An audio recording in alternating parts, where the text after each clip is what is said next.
Customer তো একদম নেই। আগস্টের পর থেকে তো অবস্থা খারাপ। এই বিজনেসটা বন্ধ করে দেব। বাংলাদেশিদের জন্য গর্ত খুঁড়তে যেয়ে সেই গর্তেই পড়েছে ভারত। না খেয়ে মরতে বসেছে ভারতের সেই সকল ব্যবসায়ীরা। এগুলো আমার বানানো কোনো মন গড়া গল্প কথা নয়, কাগজে কলমে প্রমাণ করে দিব আজকের এই ভিডিওতে।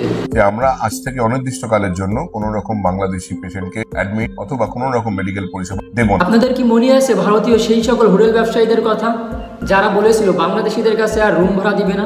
সব হোটেল রুম একেবারে ফাঁকা। কোনো হোটেলে 2 জন, আবার কোনো হোটেলে 3 থেকে 4 জন। বাংলাদেশিদের বয়কট করে এভাবেই ফাঁকা পড়ে আছে ভারতীয় সকল হোটেল ব্যবসায়ীদের রুমগুলো। অপেক্ষায় রয়েছে বাংলাদেশি টুরিস্টদের জন্য।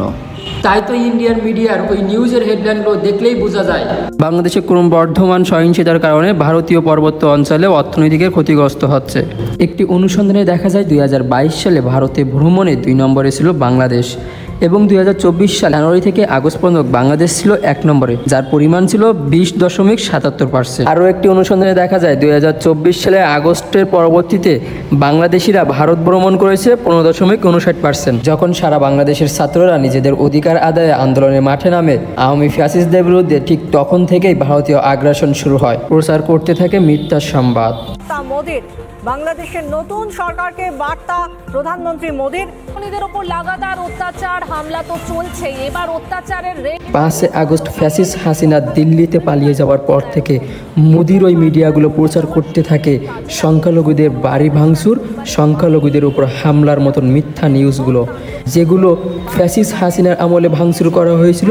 সেই টিভি ফুটেজগুলো নিয়েই আবারও মিথ্যার আশ্রয় নেয় ভারতীয় মিডিয়াগুলো। তাদের এই ষড়যন্ত্র এখানেই থেমে থাকেনি, আরও গভীরভাবে তারা ষড়যন্ত্র করতে শুরু করে।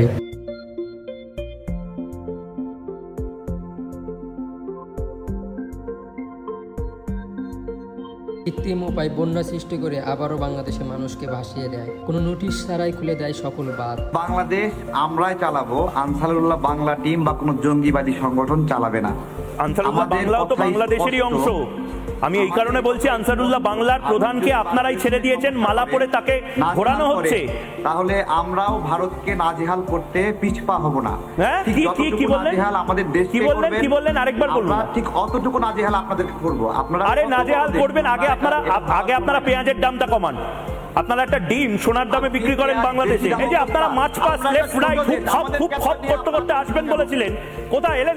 পেট্রোপোলে এলেন হুপ হপ করতে করতে। চায়না সীমান্তে বিলাই, পাকিস্তান সীমান্তে বিলাই, এখন বাংলাদেশ সীমান্তেও আপনারা বিলাই হবেন আস্তে আস্তে। কি হবে? অপেক্ষা করেন। কি হবো? আপনারা নিজের দেশটাকে রাখতে পারছেন? এত মেডিকেল ভিসা করেন কেন? পাকিস্তানে যান না, পাকিস্তানে যান। বিভিন্ন ইস্যু তৈরি করে উস্কানি দিয়ে উত্তেজনা তৈরি করে বাংলাদেশের ভিতর। যখন বাংলাদেশকে এদেশের মানুষ নতুন করে সংস্কার করতে যায়, তখন আবার চলে আসেন। আমাদেরকে ভয় পান কেন? কে ভয় পায়? আপনারা আমাদের কে ভয় পায়? মোহাম্মদ ইউনূস ভয় পায় ময়ূককে। আপনাদের কি মনে আছে সেই সকল হসপিটাল মালিকদের কথা, যারা বলেছিল বাংলাদেশিদের আর চিকিৎসা দিবে না? এখন সেই হসপিটালগুলো ফাঁকা পড়ে আছে বাংলাদেশি রোগীর অভাবে। তাই তো বাংলাদেশিরা এখন খুঁজে নিয়েছে অন্য উপায়, চিকিৎসার জন্য চায়না কিংবা সিঙ্গাপুর, ভ্রমণের জন্য থাইল্যান্ড কিংবা ব্যাংকক।